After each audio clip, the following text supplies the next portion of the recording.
Welcome to the Be Ready podcast, a space for parent, community, and classroom educators to come, learn, and share so that children are strong academically and that they develop into successful, thriving adults. Here are your hosts, and welcome to the conversation. Welcome to another episode of the Be Ready podcast with Deshawn, Jania, and Camila. Hey. Hey. So today we want to talk about technology use. This is a hot topic at home. It's a hot topic in school. It's a hot topic for the little babies, like 2-year-old on up to our high schoolers. So we want to just break it apart, unpack it, see what's going on. So I thought I would start with a little bit of data. So one of the things that we do are these literacy play dates where we go around to early learning centers and as educators and moms help parents understand what they can do to be their child's first teacher, especially around literacy development.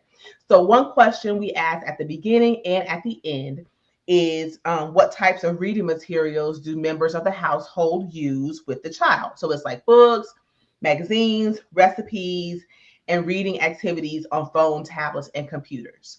So one of the things I noticed as I've been looking at the data over the last couple of weeks is that when at the beginning of the session, that question is always like high. Like most people say they engage their kids with reading activities on technology devices, which I kind of expect. What I also expect is that after we spend 3 weeks talking about books, giving out books, talking about the importance of play, and how you can fit education in just like your everyday conversation at the store in the car, that the technology piece would decrease, and it doesn't. In the post surveys, overwhelmingly parents are still saying that they are using tablets, computers, and phones to engage their kids. So I thought we should really talk about it because it's increasingly used for education and technology. Education and entertainment, maybe a little bit of both at the same time. And I want us to talk about, is it good? Is it bad? What are the consequences? What are the benefits? What do y'all think? Well, I think like anything else, too much is never good enough or is never good, right? And I think just you can see the variations by generation, right? And especially within our daycare series, we see a lot of younger parents. And some of those younger parents are learning themselves. So it's hard to put things into practice when you're just now learning it and you don't feel confident in doing it yourself. Because, like I don't want to sit here doing this teaching game that I know is for education if I myself struggle with how to put these letters and sounds and words together. So I think that's part of it. And then just in my experience, I've seen with a lot of the younger parents that I have, it becomes babysitting a little bit. It's easy. It's easy. And I know if I work all day or I'm working 2 jobs, I'm tired when I'm home. So it's easy for me to say, here's this device. Go ahead, watch it. Because if you can sit silently for 45 minutes watching Cocomelon, it makes my life so much easier, right? And then the reciprocal effect of that is now they get hooked on this. Now, when you want to have that interaction with them outside of technology, well, that's not who they bonded with. That's not where they created their bond. That's not their space. So they want the technology back. So I think it's a plus, it's a minus. How do we balance that? Yeah. I think you made a really good point, though. It's like anything, right? If it's too much of it, then it becomes negative. And then even one of the notes I had was like, it's a tool. Technology is a tool. It's not a babysitter. And so making sure that we define like those boundaries when we have it. I think that is something that's helpful at my home, is having the boundaries so that it doesn't take over like all human interaction. But a lot of times, like it would be a lot easier for me to say, Austin, stop asking me 80 million questions, like go play on your phone, right? But you've got to figure out kind of where that balance is. And so that it's not to the detriment of your child, but also your relationship. So I think I don't think it's a clear cut, it's bad or it's good. I think we just have to use it as a tool. And with any tool, you have to learn how to use it correctly. And then making sure that you're practicing that. Yeah. Yeah. I think So that's what a have great. y'all seen? Sorry.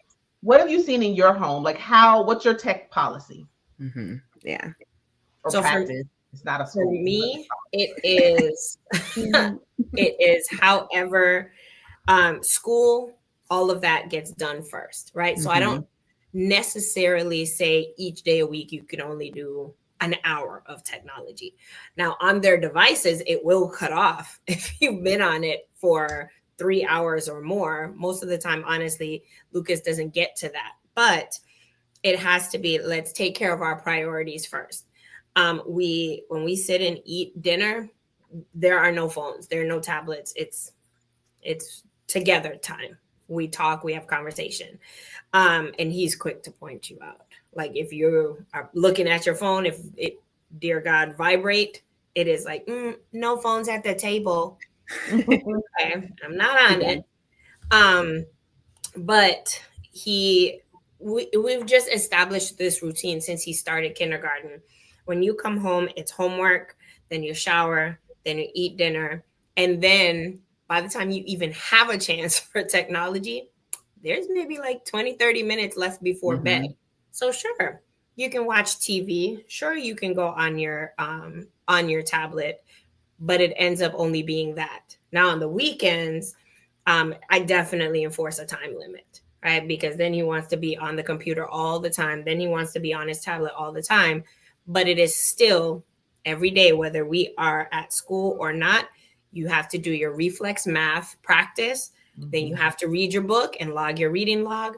Then you get time to do whatever else you want to do. And even if he's like on it all, like it just seems long, like, all right, let's cut this off. Come sit out here. Go sit with the baby. Come on, let's go outside or something. We find stuff for him to do. Yeah. So I think mine looks a lot different because we've got two different age groups, right? So my kindergartner is let me go and throw a ball with you. Let me like come and talk to you. Let me tell you about your day. Like he's got homework that he comes home from school and he's like doing that. So less of having to restrict him or take it away from him because there are all these other things that he's kind of like into doing. Then with my oldest, so I learned about like screen time and being able to like cut things off at certain times, like on his phone automatically. So like I don't have to take it from you and do it. Just it says like, oh, well, at this time you can no longer use it. And we might get into this too, but like the school like phone ban. So his school is 45 minutes away from us. And so part of it is like you need to have your phone one so I can track you and like make sure the bus has picked you up and like make like see when you're coming home, those sorts of things. And if there is an emergency and that you need to call, like kind of you're able to do that. But when school, like that first bell rings to when the dismissal bell rings, you can't access your phone. Like it literally everything is blacked out. Like the only thing that can happen is I can track you and then you can message me, but that's like me and your dad are the only two people that he can contact during the school day kind of thing. And then after school, because it is a 45-minute bus ride, like he's able to use it then. Of course, like you should be doing your homework, those sorts of things, but like you can, like you're on the bus, like I'm not going to be like, oh, pull out your like graphing calculator and start like and it's probably not going to be quality homework anyway, so we don't do that. And then when we come home, you've got things to do, right? So you have an activity, you've got homework. You need to make sure that I don't know. But when you come home, like there are things that you have to do. And even in the morning, like I'm very much a like first things first. So did you like brush your teeth? Did you put deodorant on? Did you feed the dog? Like, is your stuff ready to go to school before you touch any of your electronics? And then kind of like the same thing after school, that piece. What I did find interesting this fall is my oldest being on his phone, but sometimes he's on his phone because like we've got Parent Square on there, or like the family schedule. So you're putting it on there, or even watching film for football. Like, oh, you're on it, but you're on it because you're watching film. Like you're not on it like doom strolling or like texting people, those sorts of things. And so that's kind of been an interesting balance of kind of just one also figuring out like what you're doing on it. But things like Amazon, you have a 30-minute max for the week because you don't have any money. So you don't need to be spending hours like on Amazon. Like you can send me a list of things you want to buy. So depending on the app too, like it has a different time limit. Like some of them you get more time, some of them you don't. And you can ask me for more time. It has that little, but I don't have to like approve it. And so that's been kind of like funny and fun to watch. Of I don't necessarily have to like take it from you, but now that you know how much time you have on it, like you gotta figure out how much time you want to spend on it, and like what am I doing when I'm really on it and not on it. But being able to balance that is always fun.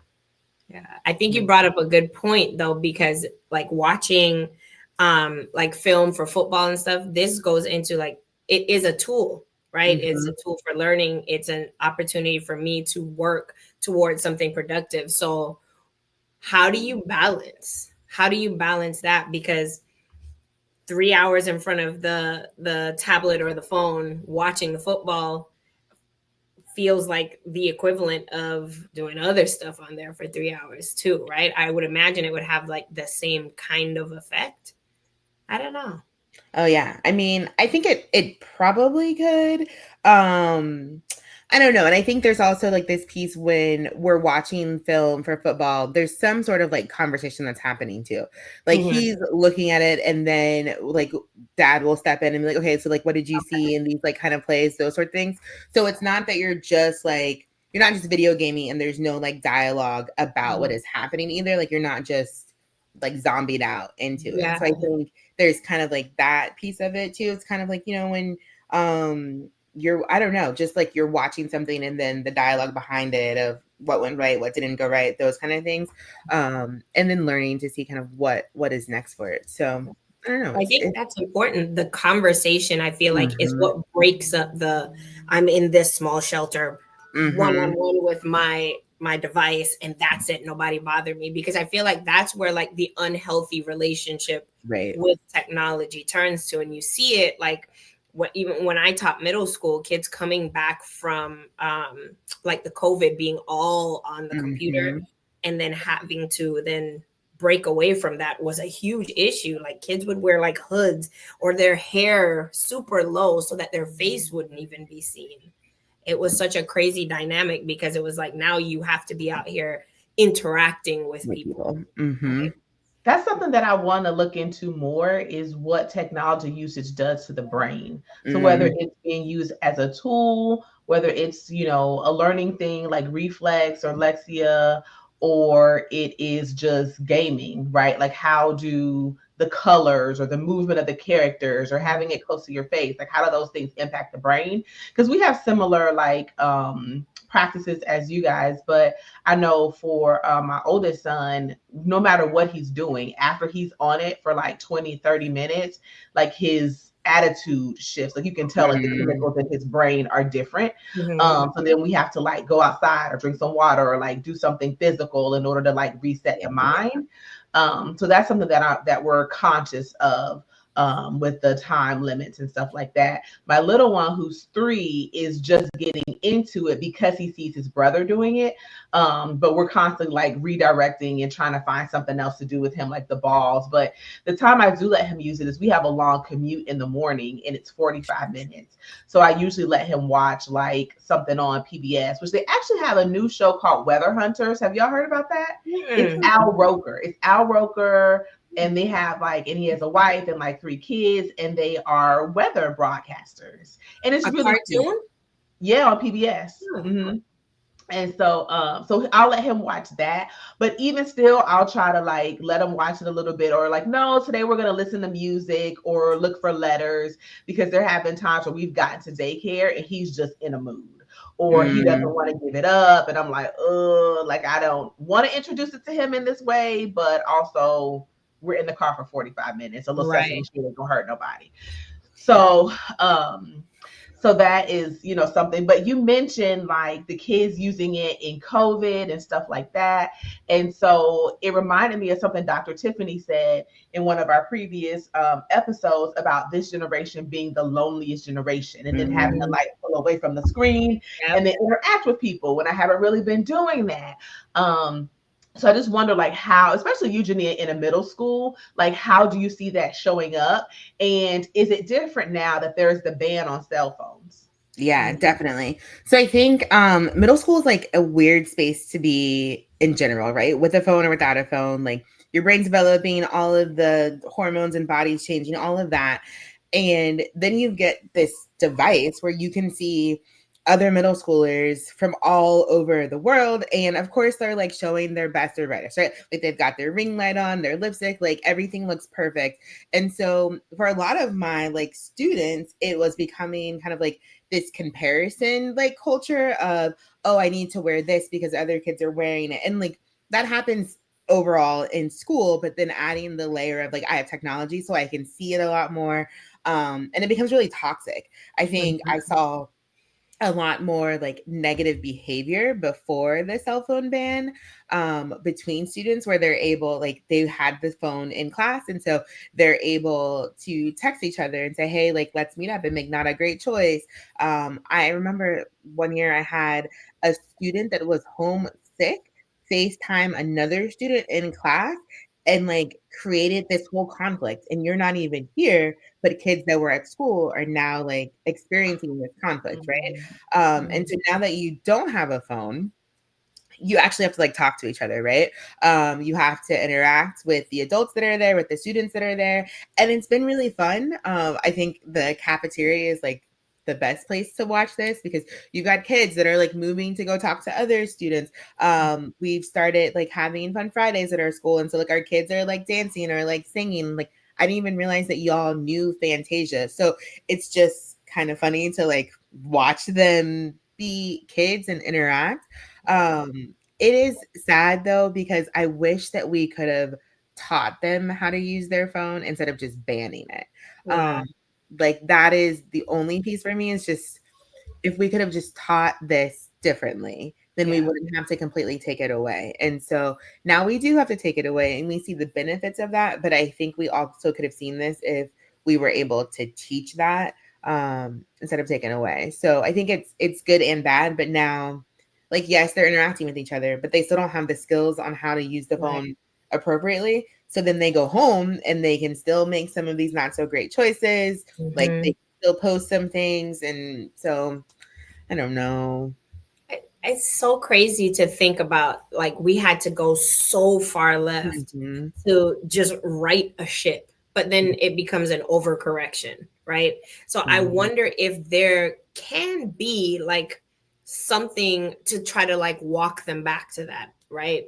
Like, maybe instead of banning it this year, maybe if we have this class on responsibly using technology, the ins and outs, because it is a tool at the end of the day, right? And especially like in middle school and high school, it's a really valuable learning tool, so how it's interesting that you mentioned that, how they can still be kids without it. And then, but we're missing the mark because we took it completely away. Like how can we have both? I love how you describe the increase in social skills and like the dancing and the singing, and, because they're like a little more subdued. So it's exciting to hear you explain that. And you guys mentioned like teaching them how to use it. In a class, I think is a good idea, but I also feel like it starts at home. So like they talk about kids being the loneliest generation because they're using technology, but I also wonder if the parents' use of technology contributes to the loneliness, right? So like if I'm as a parent always in my phone, then I'm not teaching my kids social skills. I'm not engaging with my kids. I'm taking the pictures and posting them so it looks like, we're doing all the things. But I'm not like interacting with them that much. And so I wonder how like just parent use contributes. And like some of it with parents, I think is doom scrolling, right? Like sometimes my kid will be like, get off the phone. But then also it's not always doom scroll. Like my husband will like say something to him about it and he's like, I'm job searching, or like I'm paying a bill, or so like I don't mean to just come at parents like, oh, you're doom scrolling and not interacting with your kids, but we use it a lot more too. And I wonder how that impacts the way that we engage with our kids and the development of their skills and healthy technology usage habits. Mm-hmm. That makes me think about, Janelle, what you were talking about with your son and watching the football reels, right? It's the dialogue, because I definitely know, like, even Caleb, 2-year-old, will say, "You on your phone again?" I'm like, dang. But I am like, it's almost the end of the month. It's bill pay time, right? Right. So like when like Caleb is obviously too young, but like when Lucas would say stuff to me, I'm like, yeah, but look, I have to pay the bills because X, Y, and Z. This is what has to happen so that we can have lights, baby, so that we can have food, so that we can do all these things. But I'm going to be done in a few minutes, okay? And then we can do something. Mm-hmm. But without that extra piece in there, right? He's just thinking, I'm on the phone. Why can't I be on my phone? You're on it doing all this stuff. So I think it's also that the combination of that conversation, that's the teaching piece for Right. me, right? That's the teaching how to use it responsibly. I'm not going to be on it all day, every day, but I do need to be on it for this time. And it might be 30 minutes, right? Right. I think it just goes back to like the boundary piece, right? And being able to like show them that I use boundaries with my phone too, and so should you. Mm-hmm. And even beyond like the time piece of it, right? And so we don't have phones at dinner, when we're driving, like those sorts of things. But also, like, we had to have a conversation about group chats. So I have a middle schooler. That's a thing that they do, is group chatting. But I had never like taught you, like, this is not what you do in a group chat. Like, you should not be sending this picture or recording these things or whatever, right? Like, we give them this device and you're like, okay, call me on it. But that extra conversation around like, this is why you don't do a group chat. These, like, you should only have a group chat with your family. Like, those kind of like lessons are going to be really important, because otherwise they're going to go to school with the other 12-year-olds that have a phone and are doing whatever they want with it and don't have like that understanding. And so even with my oldest, we've had to have those conversations of, hey, like, things in the phone never go away. And let me show you examples of how that has tripped up other people. When, yes, I understand you're 11, you're 12, you don't necessarily know, but I do. So let me show you how this is really important. And it's a tough conversation, and it's like icky, and it can be uncomfortable for him and for me, but I can't fault you for making these choices if I haven't taught you the choices that you should make for your phone, right? So it just goes back to those boundaries, and like, we have to teach you the technology. We can't just give it to you and be like, okay, go ahead and figure it out. Like, we know too much now. He asked me the other day for Chat GPT, because, you know, there are certain apps like you can't get, and so you have to ask me for it. And so we had a conversation about like, why do you want Chat GPT? Like, what are you going to do with it? Those sorts of things. And so my answer was no. But then me and him sat down, we got on Chat GPT, and I asked Chat GPT, should I give my 12-year-old access to Chat GPT? And it ran through like all of these different things about like what you could do. Like, you could make a contract, like blah, blah, like just all of the things. And so I told him, I was like, I use Chat GPT. Yes, definitely. But I need you to know how to use it before I just give it to you, right? I'm not going in and asking Chat GPT, like, what do I say to a girl that I like? Like, that's weird. Like, do that. Or you can't use it for like your homework, but I have to teach you how to use it. And then even from like that list of whether I should give you Chat GPT, having like our conversation about it, and like, oh, this wouldn't work at our house for these reasons, but it's not like, you can't just go on that. And so I said all of that really just to say the boundaries and the teaching are going to be super important. But that's really important, because as like Deshaun and I have the younger kids, right? And so you are giving the older perspective. And so I don't know about you, Deshaun, but the whole time I'm thinking like, okay, so what can I do to start building the foundation? Because if they have this the whole time, now they turn 13, 12, 13, they're going to expect to just be continuing. So how can we have developmentally appropriate conversations to still teach them, and to kind of round them with the responsibility of whatever this technology is? You know? That is exactly what I have been thinking the whole time. Yeah. And I even pulled up this chart that says roughly 6 in 10 parents overall say their child uses or interacts with a smartphone, and about 4 in 10 say this about their child under 2. And so this article shows like the total percentage of kids that use different types of technological devices, TV, tablet, smartphone, gaming, desktop, smartwatch, and guess what? AI chatbots. And you know when it starts, according to this, 3% of 5 to 7-year-olds surveyed are using AI chatbots, which is wild. Like, what are you talking about?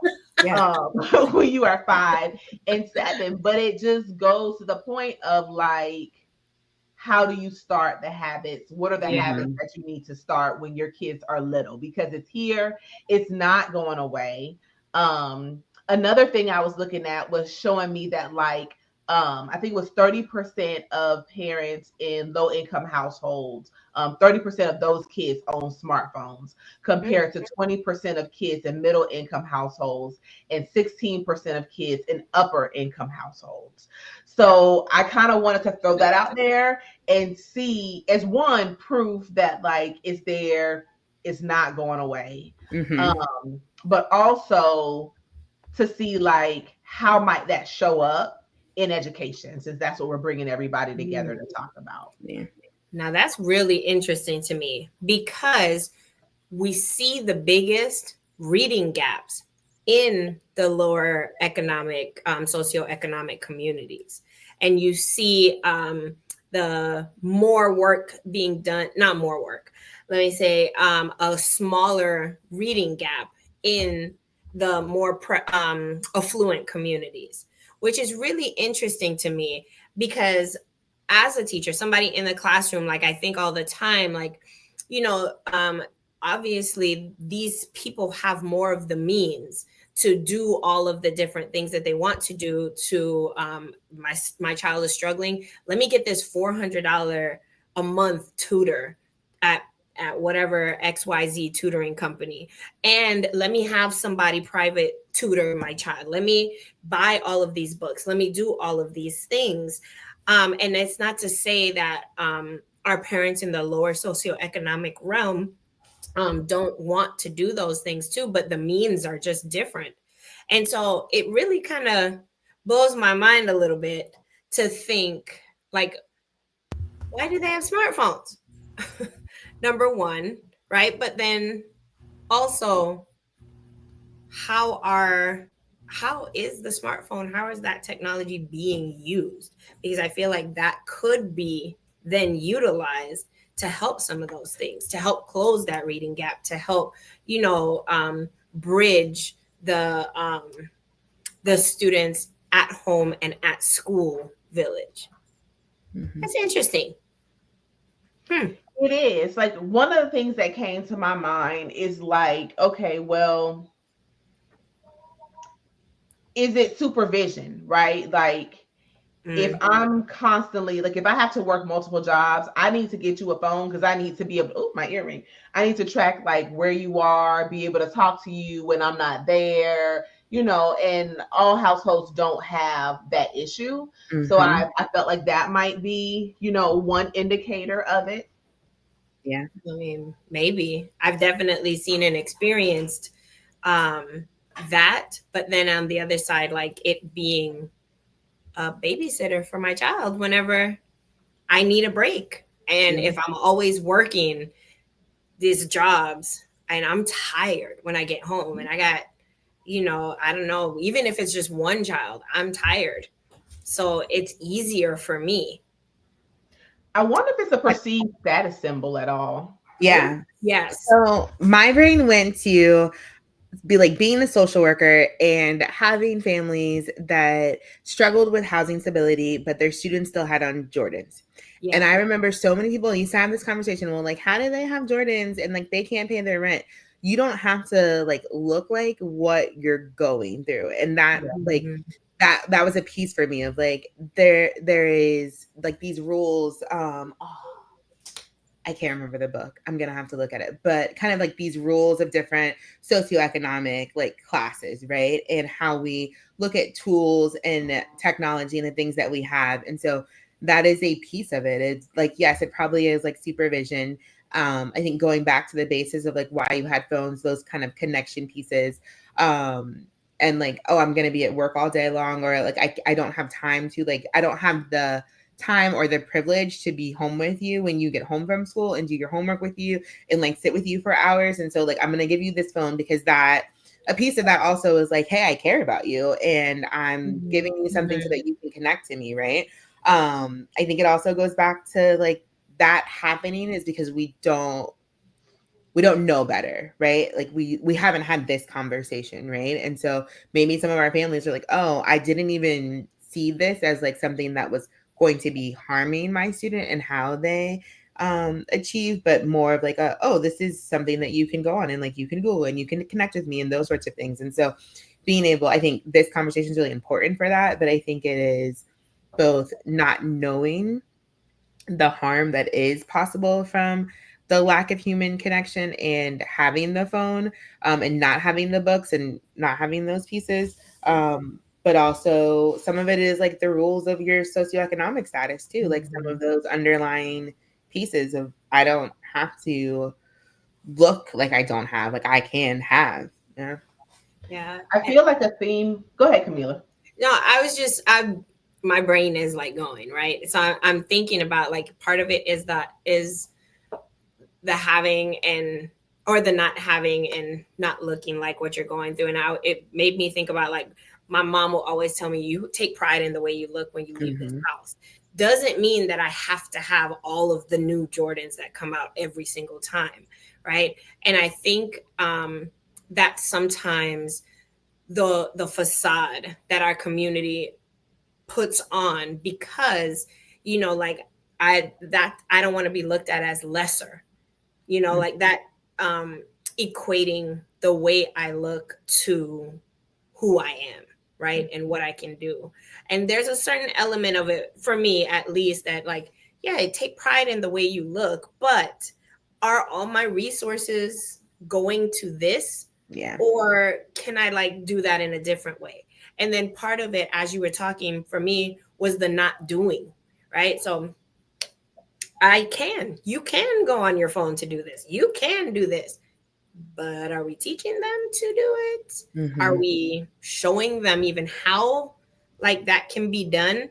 So like we can do anything. Put me in front of a car. Doesn't mean that I know how to drive it, you know? So I mean, I'm a great driver. Only one ticket this year. No. This year, which I'm surprised about because I'm gonna put it out there. I was perfect. My friend know how to press the skinny pedal. No, but you know, like it's just what makes me think about, you know, there was a video that we use in our presentations for like the importance of teaching foundational instruction, like being very explicit with how it is being taught, because I can listen to Mozart, but you put me in front of a piano doesn't mean I can now play it. Right. I have the ability, my fingers work, the piano works, it's great, but I wasn't actually taught how to do it.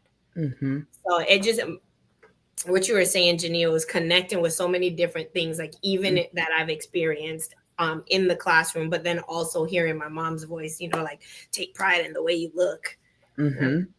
Okay. What I'm taking away from this conversation is like the usage is going to be there, right? But no matter if it's 2, which over 50% of like 2 to 4 year olds are using technology. So if you're 2 or you're 12, it's the responsibility of the parents to set the boundaries, model the boundaries, right? With our own technology, with our own devices, and then have the conversations, right? Like about what kids are watching, like as they're interacting with the technology, are we interacting with them? And I think about that in 2 ways. One, Camila, in a previous episode, you talked about how when you were sitting with Lucas and he was doing learning things, you were sitting with him and talking about what he was doing. And then I also think when we look at the 30 million word gap, I don't know if I got that number right. But when you look at that gap, they talk about the number of words that I think like a 5-year-old knows based on the income of the household, saying that upper income households, their kids know 30 million more words because they're exposed to more vocabulary through talking, through reading and all that.